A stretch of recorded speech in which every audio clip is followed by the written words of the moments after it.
Alors, pas de doigts, rides d'amertume ou du lion marquent le temps qui passe et surtout malheureusement nos visages. Pour lutter contre les effets du vieillissement cutané, certains pensent avoir trouvé la formule miracle, collagène, botox, acide hyaluronique, laser, jus de grenade, antioxydants ou même chirurgie. Difficile de s'y retrouver, alors pour y voir plus clair dans cette offre très variée, on va répondre à toutes vos questions. Oui, mais avant, on va faire un gros plan sur la peau qui vieillit, un vieillissement qui se manifeste à tous les niveaux, puisque vous le savez, la peau est faite de plusieurs couches. En surface, on a l'épiderme qui va avec l'âge s'amincir, vous allez voir. Il est normalement fait de plusieurs couches de cellules. Ce sont des kératinocytes, vous allez voir tout de suite ça en image, dont le rôle est de fabriquer la kératine, une protéine qui assure la cohésion de l'épiderme, mais également l'imperméabilité de la peau et qui la préserve du dessèchement. Ces cellules se renouvellent en permanence, mais avec les années, elles n'arrivent plus à se régénérer au rythme de leur destruction. Et le nombre et la taille de ces cellules diminuent, la peau va apparaître plus épaisse au niveau de la couche cornée, à la base de l'épiderme.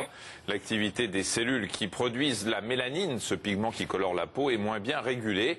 Leur nombre aussi diminue, des taches brunes apparaissent à certains endroits, alors que dans d'autres zones, ce sont plutôt des taches blanches.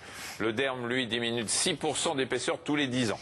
Les fibroblastes, des cellules qui ont pour rôle de sécréter et de renouveler le collagène et l'élastine, baissent leur activité. Du coup, il n'y a plus d'armature et la peau perd sa tonicité et aussi son élasticité. Et s'y rajoute une diminution du volume des glandes sudoripares, donc il y a moins de sueur produite, la sécrétion de sébum baisse également et la peau devient plus sèche. Les rides et les ridules apparaissent et se creusent en profondeur. Tout un programme sympathique. Pour répondre à toutes vos questions de spécialistes, le docteur Séverine Lafaille qui est dermatologue. Bonjour. Bonjour. À vos côtés, Christine Lafort qui est pharmacologue à la faculté de pharmacie Châtenay-Malabry. Bonjour. Bonjour. Et on accueille Monique Eck. Bonjour Monique. Bonjour. Alors, vous êtes une adepte des solutions anti-vieillissement, on va en parler, mais déjà, est-ce que vous avez ménagé votre peau dans votre vie ou pas? Pas trop. Pas trop, vous aimiez le soleil? Le soleil, beaucoup de soleil, oui. Oui. Donc j'ai mis des crèmes anti-rides, mais pas plus. D'accord, donc vous avez commencé par les crèmes anti-rides. Qu'est-ce qui vous gênait comme rides? Il y en a certaines... J'avais beaucoup de rides aux lèvres, au front, aux yeux. Et vous pensez que c'est le soleil qui a créé tout ça? Ben, je sais pas, mais Est-ce bon... que vous ne protégiez pas du tout, du tout? Pas vraiment. Pas vraiment. Même après l'exposition? Après le soleil, je mettais des crèmes anti-rides, mais sans plus. Ah ouais. Alors, vous avez commencé par les rides. Ensuite, vous êtes passé au Botox, c'est ça? Oui. Oui. D'abord à la chirurgie esthétique. Qu'est-ce qu'on vous a fait? J'ai fait un mini-lifting. Vous avez quel âge quand vous avez fait le lifting? C'était en 2006. Donc ça fait, j'avais 50, je sais plus. 50 et des brouettes. D'accord. Mini-lifting, ça veut dire quoi? Ben, ils m'ont opéré, ils m'ont tiré là, enfin opéré d'ici, opéré en dessous, mais pas le front. Donc ils m'ont tiré et ils m'ont remis des AG. Vous êtes allé en Tunisie faire ça? Tunisie, parce que c'était moins cher. Voilà. Et ensuite, vous êtes passé au Botox? Après, 4 ans après, je suis passée au Botox. D'accord, on va revenir sur tout ça, on va parler déjà des causes à ça. On nous demande si le rire n'est pas le meilleur remède contre les rides. Si c'est pour moi que vous dites ça, je suis pas sûre que ça ne creuse pas les rides, mais je n'y peux rien. Le ride, c'est bon pour la santé, mais c'est pas très bon pour les rides. Ah oui, mais je pense que si on rit, il vaut mieux continuer à rire. Plus sérieusement, Robert demande si les crèmes anti-âge sont efficaces ou est-ce qu'il suffit d'appliquer une crème hydratante? Alors une très bonne crème hydratante est toujours efficace. La chose c'est qu'il faut vivre avec sa crème, c'est-à-dire il ne faut pas espérer en appliquant la crème juste 8 jours que non, ça va obtenir façon... ses matins et soirs et jusqu'à la fin de nos jours. Oui, bien sûr. Et oui. Mais là, on demande que penser des crèmes qui promettent de repulper le visage. On va y arriver. Mais déjà, parce que c'est vrai que le marketing est absolument étonnant pour tous les produits. Bon, les crèmes hydratantes, c'est simple. Mais toutes les crèmes qui promettent de rajeunir, un effet anti-rides, etc., ça vaut quoi? Alors, elles ont cet effet. Elles ont cet effet à longue durée le plus souvent. Et puis, pour un effet immédiat, on va être clair, on travestit un peu les choses en utilisant des flouteurs de lumière qui permettent de limiter les ombres, donc la vision des rides. Donc ça se voit moins. L'hydratation, c'est la clé de tout le problème, puisque si la peau est bien hydratée, elle est regonflée, donc quelque part, elle est repulpée. D'accord. Voilà, on retarde le vieillissement en préservant l'hydratation de la peau, en piégeant l'eau et en maintenant l'hydratation de la couche cornée. On retarde, mais à partir du moment où la ride est installée, c'est pas une crème qui va la faire disparaître. Elle va l'atténuer en regonflant le derme, en apportant de l'eau, en repiégeant l'eau, mais elle ne va pas la gommer. D'accord. Tous les 6 mois, je fais des peelings ainsi que des injections d'acide hyaluronique sous les yeux. Est-ce sans risque, Marine? Alors, l'acide hyaluronique, on sait que c'est un produit quand même qui est sûr et efficace. On a l'AMM pour ce produit, enfin, notamment en rhumato et par extension en dermato. Maintenant, déjà, l'acide hyaluronique, c'est un produit qu'on injecte tous les ans, normalement, pas tous les 6 mois. Voilà, et les peelings, ça dépend de la profondeur des peelings. Il y a peeling superficiel, peeling moyen, peeling profond. Je pense que les peelings c'est le gommage, voilà, une abrasion chimique. Quand c'est superficiel, il n'y a probablement pas de risque. Évidemment, on fait attention au soleil derrière. S'ils sont des peelings plus profonds, évidemment, là, il faut être très attentif. Vous voulez ajouter quelque chose? Non, je suis 100% d'accord. Comment être sûr des produits utilisés par le dermatologue, demande Magali. Je pense qu'il faut absolument savoir quels sont les produits qu'on va vous injecter. Au jour d'aujourd'hui, je pense qu'il y a une chose très importante, c'est être certain que c'est absolument un produit résorbable. Donc aujourd'hui, le produit qu'on peut injecter avec une sécurité complète, c'est l'acide hyaluronique. Et c'est très important de savoir quel est ce produit. Parce que finalement, si vous avez eu par le passé des produits non résorbables, on ne pourra pas vous injecter d'autres produits derrière sous peine de risque de granulomes ou de gros soucis. On va regarder tout de suite un sujet sur ces acides hyaluroniques. Mais juste une question, on parle en permanence de dermatologues. Qui a le droit de faire ces injections ? Alors, qui a le droit de faire ces injections? Les dermatologues en font, les plasticiens. Et il faut de toute façon une formation spécifique. Il faut être médecin pour le faire, avec une formation spécifique. Et dans la grande majorité des cas, ce sont les dermatologues qui sont les experts de la peau, voilà, et les plasticiens. On regarde un sujet, Michel? Oui, et après on demandera à Monique, parce que vous avez eu ça, l'acide hyaluronique, Monique. Hein? Et le Botox. Vous ne nous dites pas tout. C'est vrai que cette injection, on le vend en poupe, c'est devenu le traitement anti-rides alternatif à la chirurgie. De quoi s'agit-il? La réponse dans ce reportage signé Gerclia, Alexandre Delaval. À 68 ans, Marie tient à s'occuper d'elle. Ce matin, elle a rendez-vous avec son dermatologue pour une injection d'acide hyaluronique. J'aimerais bien vous regarder d'en face pour qu'on décide ensemble de ce qu'on va faire. Donc je vais vous donner un miroir et vous allez vous regarder. Alors, ça, voilà, c'est cela. Marie n'en est pas à sa première injection. Même si la presque septuagénaire connaît bien la technique, le dermatologue lui rappelle quand même les éventuelles complications. Bien sûr, aucune complication en médecine, ça n'existe pas. Où j'injecte, je peux vous provoquer un hématome. Un hématome qui, après 14 jours à peu près, serait résorbé. Une infection, je n'ai jamais vu, il faut travailler proprement, il n'y aura pas d'infection. Très peu d'effets secondaires donc, c'est sans doute ce qui séduit les femmes qui s'attaquent aux rides de plus en plus tôt. Ça m'arrive de temps en temps. À 35 ans, on viendra peut-être pour les premiers plis nasogéniens. Ensuite, à 40 ans, la fumeuse aura les premiers plis autour de la bouche, les plis au niveau des lèvres, qu'elle voudra arranger, surtout si le rouge à lèvres commence à filer. Donc ça, c'est très désagréable pour les femmes. Et ensuite, ça peut être au niveau des pommettes, si on est plus âgé et que les rides commencent à être plus importantes. Alors pourquoi avoir recours à ces injections en fait? Pour ne pas vieillir, si on peut dire. C'est pas une solution. Donc pour être bien à ma peau, tout simplement. Pour Marie, pas question de pousser sa coquetterie jusqu'à la chirurgie. Alors, donc je vais préparer votre peau. Avant l'injection d'acide hyaluronique, Marie passe entre les mains de Laetitia qui, depuis 8 ans, voit de plus en plus de seniors lutter contre les effets du vieillissement. C'est vraiment une demande pour elle, hein, pas pour la famille ou pour le mari, de rester belle, d'être bien dans sa peau, donner un effet coup d'éclat en fait. C'est un produit... Un coup d'éclat qui se trouve dans cette seringue. À l'intérieur, 1 millilitre d'acide hyaluronique. Une petite quantité qu'il faut minutieusement répartir. Ce qu'il faut faire pour la peau plus mature, c'est le choix de l'endroit de l'injection qui est complètement différent. Et le choix de l'endroit définit le produit. Une texture plus épaisse, plus difficile à injecter, mais qui a l'avantage de combler les rides en profondeur. Eh bien, c'est pas mal. Là, un petit peu là. Les sillons nasogéniens situés entre le nez et le coin de la bouche ont été traités. Place maintenant aux rides d'amertume localisées aux commissures des lèvres. Au total, Marie a bénéficié de 8 micro-injections. Je sens, comment dirais-je, la peau plus raffermie d'une part. Et quand il y a quelque chose, je ne sais pas, quelque chose tombe, une peau qui tombe, on la sent. C'est comme un poids. Et là, on a moins de poids. Satisfaite, mais surtout rassurée. Depuis l'affaire des prothèses mammaires PIP, les patientes sont plus vigilantes. Si jamais il y avait le moindre problème, les patientes ont toutes un petit carnet avec qui a fait l'injection, quel produit et quel lot. Donc tout peut être suivi exactement. L'effet du produit dure entre 6 et 12 mois.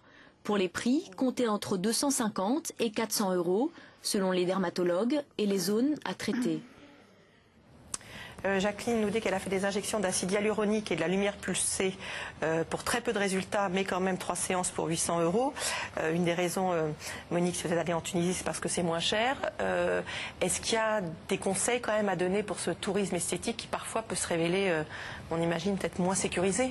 Alors moi je suis pas trop pour le tourisme esthétique parce qu'en fait il y a une chose importante, c'est la traçabilité des produits qu'on vous injecte, savoir exactement quel est le type de produit, être sûr que c'est bien un produit résorbable, première chose, et ensuite pour le suivi post-traitement, si vous venez juste pour des vacances pour un traitement, quel est le suivi que vous pouvez avoir derrière par le médecin qui vous a traité, même si dans la grande majorité des cas tout se passe bien, je pense que le suivi médical est très important. Il faut être très prudent. Monique, vous avez fait de l'acide hyaluronique où? Pas dans quel pays, mais sur votre visage. Sous les yeux, le front, enfin sous les yeux, les lèvres et puis les pattes. Sillon nasogénien. Voilà. Et ça a duré combien de temps l'effet? J'ai fait en 2008. Ouais, ça dure toujours? Non, mais parce qu'on refait des injections d'acide hyaluronique. Là, je n'ai pas encore fait faire. J'ai fait faire que le Botox au front. Donc ça, vous l'avez fait il y a... En 2008. C'est pour ça que je suis assez étonnée. Normalement, l'acide hyaluronique est résorbé en un an. Mais bon, c'est en Tunisie. On demande pourquoi l'effet est si éphémère, c'est parce que ça se résorbe, justement. Ça se résorbe et c'est pour ça que c'est bien. Ça veut dire quoi que Monique, qui manifestement a encore les effets de l'acide hyaluronique, on lui a injecté quelque chose de non résorbable? Je pense qu'elle a eu autre chose. Elle a peut-être eu de la graisse, un lipofilling ou des choses comme ça, peut-être d'ajout un petit peu de pommette. Ça, ils m'ont fait quand ils m'ont fait mon mini-lifting. Voilà, elle a eu d'autres choses aussi. Voilà. Ils ont fait quoi pendant le mini-lifting? Ils m'ont remis de la graisse, ils m'ont tiré de la graisse du ventre pour mettre sur le visage. Où ça? Les pommettes, parce que j'avais plus de pommettes, et puis là. Sur les côtés. Alors justement, Pascal demande pourquoi ne pas combler les rides avec la graisse qu'on a dans le corps. Ça, c'est une bonne question. C'est vrai que ça nous rendrait service quelquefois, je vous l'accorde. Pour deux raisons. Pour la première raison, c'est que, en effet, avec le vieillissement, on a une perte de graisse au niveau du visage qui glisse. Mais en fait, le problème, c'est que la structure glisse. Donc, en fait, réinjecter de la graisse comme ça ne sert à rien puisqu'il n'y a toujours rien pour l'accrocher. Donc, en fait, il faudrait restimuler la synthèse d'adipocytes juste au niveau du visage. Ce serait la meilleure solution. Et est-ce qu'à partir de 50 ans, la ménopause, les traitements hormonaux de la ménopause permettent de maintenir justement à la peau son hydratation? Oui, en tout cas ça c'est largement montré, oui, en effet. Tous les traitements hormonaux substitutifs permettent un maintien de la tonicité cutanée bien préservée et bien rallongée par rapport aux femmes qui n'ont pas de traitement hormonaux substitutif. Oui, c'est clair. D'ailleurs, si on voit, les hommes ont un vieillissement retardé par rapport aux femmes de plusieurs années, et c'est vrai qu'ils ont une imprégnation hormonale plus longue. Beaucoup plus longue, oui. Je suis fumeuse. Est-ce risqué pour moi de pratiquer des injections d'acide hyaluronique? Marie? Alors déjà, si son souci c'est le vieillissement, il faudrait déjà commencer par arrêter de fumer parce que ça n'aide pas. C'est la première chose. Ensuite, la deuxième chose, non, elle peut tout à fait faire des injections. Maintenant, ce qui est pas mal, c'est d'associer ça à des techniques d'éclat du teint avec la lumière pulsée, etc. pour donner un côté plus éclatant au visage parce que les patients fumeurs ont souvent un teint assez terne. Voilà. Vous fumez, vous? Non. C'est pour ça que vous avez le teint éclatant. Très exactement, tout petit peu, avec parcimonie, comme tout ce qui vous fait dans la vie. Avec qui vous voulez. Francine demande comment on efface les taches brunes sur le visage. Alors, les taches brunes sur le visage sont très bien effacées par les lasers Q-Switch YAG. En une seule séance, toutes les taches sont effacées et c'est un traitement tout à fait remarquable. Et il faut se protéger ensuite du regard des autres pendant quelques jours ou... Alors, pendant une semaine, il y a une petite semaine avec des petites croutelles sur le visage et puis après, pas de soleil. Pas de soleil. De toute façon, je pense que pas de soleil, c'est un mot d'ordre dans le vieillissement. Il faut protéger sa peau du soleil si on veut limiter les effets du vieillissement. Rien. J'écoute, j'acquiesce. D'accord, très bien. Le laser YAG est-il efficace pour effacer les rides, Jo? Alors, le laser YAG, on l'utilise à beaucoup de fins différentes. Ça dépend si c'est un laser YAG long pulse, donc avec des durées d'impulsion qui sont longues. Là, on l'utilisera pour traiter les poils, pour faire du skin tightening, ce qu'on appelle pour renforcer un petit peu les peaux un petit peu lâches, avec des résultats qui sont, il faut le dire, je trouve moyens. Et puis, on a d'autres types de YAG, les YAG déclenchés, donc avec un temps d'impulsion extrêmement court. Et là, à ce moment-là, on va traiter justement les taches de jeunesse qu'on a montré tout à l'heure. Alors, autre technique pour réduire les rides, le laser. Donc, objectif lisser et remodeler la peau. Chantal, elle le teste pour la première fois pour ses plis du cou. Et Gert Lia et Alexandre Delaval l'ont rencontré. Chantal a 62 ans. Cette jeune retraitée veut rester coquette. Il y a 4 ans, elle trouve que ses rides sont trop visibles. Pour y remédier, elle a recours à 2 injections d'acide hyaluronique. Mais aujourd'hui, ce sont les plis du cou qui lui posent problème. Elle s'est donc laissée tenter par le laser raffermissant. Cette patiente a de la chance, c'est pas trop ridé. Donc un traitement par une photoréjuvénation par un laser spécifique est absolument adapté. Donc pendant le traitement, il y a 2 machines qui marchent. On a d'un côté le laser et d'un autre côté un refroidissement de la peau pour éviter des brûlures. Le laser va en profondeur chauffer la peau. Il aura 2 effets. C'est un laser qui chauffe les fibroblastes pour reproduire du collagène et qui va également faire des micro-cicatrices en profondeur. Le resserrement de cicatrices va faire que la peau se resserre. Créer des micro-brûlures pour fabriquer du collagène, c'est donc la technique utilisée pour rajeunir le cou de Chantal. Après 10 minutes de laser, la séance est terminée. Pas d'effet immédiat sur les rides, mais quelques rougeurs. On sent des légers picotements, mais bon, c'est très supportable. Le laser de réjuvénation est une demande fréquente, justement par les patientes qui ont peur de la chirurgie. Pour Chantal, la chirurgie n'est pas à l'ordre du jour. Et si elle utilise la médecine esthétique, elle n'en reste pas moins lucide. On ne peut pas effacer quand même le temps, les années qui ont passé quand même, c'est évident. Et je crois qu'aussi, moralement, je pense qu'il faut l'accepter. Il faut essayer d'en donner des bénéfices, mais je crois que le fait est qu'on doit accepter qu'avec le temps, les années nous marquent malgré tout. D'ici quelques jours, Chantal devrait voir les premiers résultats. Une autre séance sera peut-être nécessaire. Elle devra à nouveau débourser 200 €. J'allais dire une autre question. Vous aimeriez que je la lise? Ben c'est ça, parce que moi j'étais partie sur la précédente. Allez-y, je vous en prie. Partez là-dessus, Marina. Non, allez-y, je vous en prie. On parle de sperme sur la peau pour l'embellir. Est-ce une légende? Alors c'est un garçon qui pose la question. Alors, c'est peut-être pas une légende. En fait, la composition du sperme, il y a dedans quand même beaucoup d'eau, ce qui n'est pas négligeable, pas mal de tensioactifs. Et c'est vrai qu'il y a un effet tenseur immédiat parce qu'il y a des albumines dedans. Donc, si c'est un choix, vous pouvez vous étaler du sperme sur la figure. Ça fait un effet lifting immédiat. On ne peut pas en acheter dans les pharmacies. Mais c'est difficile à trouver comme ça. Il faut trouver le fournisseur. Voilà. Ouais. Samuel pose une question sur le fil d'or. Il demande si c'est une fiction, une réalité. Est-ce que c'est efficace ou pas? Moi, à partir du moment où il y a un corps étranger... on met un fil en fait à l'intérieur. Voilà, donc pour retenir la ptose. Peut-être que c'est efficace, mais comme on met un corps étranger, moi je suis prudente. Existe-t-il un traitement pour gommer les rides et ridules sur le dos des mains et sur les doigts? Déjà, qu'est-ce qu'il y a comme crème pour Muriel. J'ai pas fini ma question. Muriel. Pour les mains, on va venir aux rides ridules, mais aussi bien pour prévenir ou un peu atténuer les taches brunes, les rides et les ridules, il y a des crèmes. Bien sûr, il y a énormément de produits spécifiques pour les mains, puisque l'anatomie et la physiologie de la peau de la main est un peu particulière.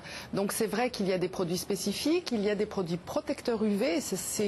La peau de la main n'échappe pas, et au contraire, elle est extrêmement exposée, puisque on ne vit pas avec des gants en permanence. C'est une peau qui est très sèche, donc c'est vrai qu'il faut la préserver du vieillissement en permanence, et l'idéal étant de masser ses ongles avec la crème pour les mains pour être sûr d'avoir une hydratation complète de la main. Et les taches sur les mains peuvent être atténuées, pas avec des crèmes, une fois qu'elles sont installées? Une fois qu'elles sont installées, c'est beaucoup plus difficile de les atténuer, comme pour les taches au niveau du visage en cosmétiques purs, en produits cosmétiques purs, on a des améliorations, des atténuations, mais on n'a pas l'effet qu'on peut avoir avec un laser, évidemment. Ouais, je pense qu'une fois qu'elles sont installées, il faut les traiter avec le laser. Et pour les rides et ridules des mains? Alors quand on est au stade de mains un petit peu décharnées, comme on peut avoir chez des femmes très minces, là on pratique des injections et qui donnent de très bons résultats.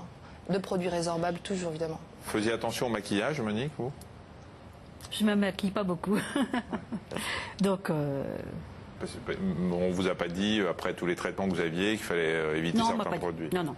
D'accord. Parce qu'après ces traitements, l'acide hyaluronique, Botox, tout ça, il faut faire un peu attention au maquillage, ou ça n'a aucune importance? Ça n'a aucune importance. On se maquille comme d'habitude.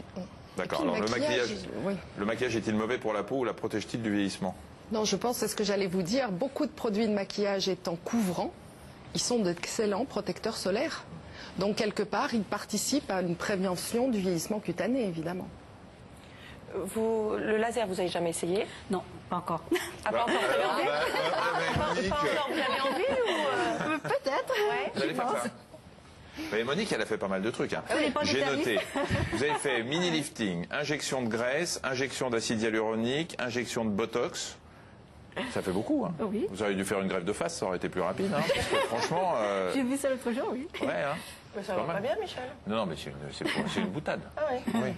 Mais Mais je m'arrête pas là. Et vous allez faire du laser en plus. En fait, dès qu'il y a une technique, vous voulez l'essayer? Je teste. Je teste. Ouais. C'est bien, c'est intéressant pour vous. Vous avez quelqu'un qui veut tester toutes les nouvelles techniques comme ça. Oui, les femmes, j'ai l'impression que les femmes sont quand même à l'affût, enfin les femmes, peut-être les hommes aussi, mais à l'affût de tout ce qui est nouveau, qui est forcément mieux que ce qu'il y avait avant. Les lasers, c'est toujours plus sophistiqué, les produits aussi. C'est sûr, on est curieux de savoir voilà, quel est le meilleur produit. Maintenant, je pense qu'effectivement, le médecin a un rôle de conseil, voilà, d'analyse du vieillissement de la face de la personne, de la demande de la personne, et surtout traiter vraiment avec modération, j'insiste là-dessus, pour vraiment garder l'âme d'un visage et le naturel. C'est, je pense, le plus important voilà, au jour d'aujourd'hui. Voilà. Et est-ce que dans le domaine de la cosméto, enfin de toutes les crèmes, il y a beaucoup de recherches, il y a beaucoup de travaux? Oui, il y a beaucoup de travaux. Il y a beaucoup de travaux parce que de plus en plus, on est confronté à un problème biologique simple qui paraît simple, qui est en fait un problème de nutrition de l'épiderme. Vous l'avez bien rappelé, on a un problème de renouvellement épidermique, et on sait qu'avec le vieillissement, depuis très longtemps on le sait, la jonction dermo-épidermique, c'est-à-dire cette couche qui est juste entre le derme et l'épiderme, s'aplatit. Et en s'aplatissant, elle écrase la microcirculation cutanée, donc tout ce qui va apporter nutrition à l'épiderme. Le problème, c'est qu'aujourd'hui, on est un peu dans la configuration de la poule et de l'œuf, entre guillemets, c'est-à-dire qu'on ne sait pas bien si c'est l'affaiblissement du derme qui limite cette microcirculation et qui fait que tout s'aplatit, ou est-ce que c'est l'aplatissement qui finit par écraser cette microcirculation. Exactement. Et c'est là où de plus en plus on parle de fermeté, on parle d'hydratation, parce que si le derme est bien hydraté, comme l'eau est incompressible, il va être incompressible et donc il va tenir. Gardez le reste pour le chat.